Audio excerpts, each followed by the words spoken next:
পথ প্রাণী কল্যাণ এবং জনস্বাস্থ্য সুরক্ষায় বিশেষ উদ্যোগ গ্রহণ করেছে ফারি ফ্রেন্ডস ফাউন্ডেশন।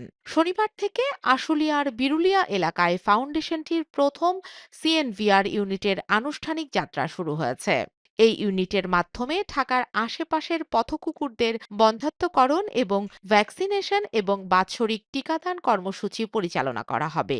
কুকুরদের জনসংখ্যা নিয়ন্ত্রণে এই উদ্যোগ গুরুত্বপূর্ণ ভূমিকা রাখবে বলে প্রত্যাশা সংস্থাটির। এই ইউনিট থেকে প্রতি মাসে প্রায় ৬০০ কুকুরের স্পে নিউট্রার কার্যক্রম সম্পূর্ণ করার লক্ষ্যমাত্রা নির্ধারণ করেছে ফারি ফ্রেন্ডস ফাউন্ডেশন।